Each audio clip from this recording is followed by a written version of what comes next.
First go to the file and choose new. Select your custom document. Set the background color to black. Click OK. Now take the text tool and type the text like this. Press Ctrl T for the transform option. Hold down the Alt button and increase the text size like this. Click enter. Right click on this text layer and choose convert to smart object.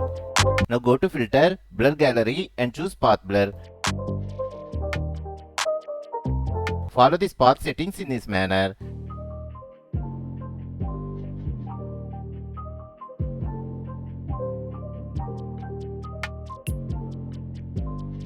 Click OK. Press Ctrl J to duplicate the layer. Right click on the Smart Filter option and choose Clear Smart Filters.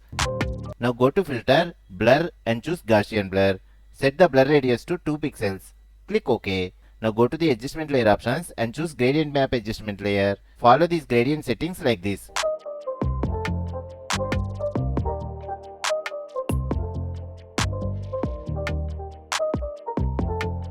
Click OK.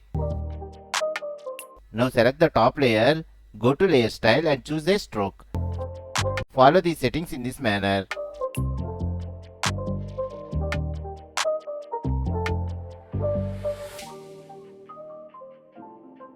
Click OK. Let's see the final result.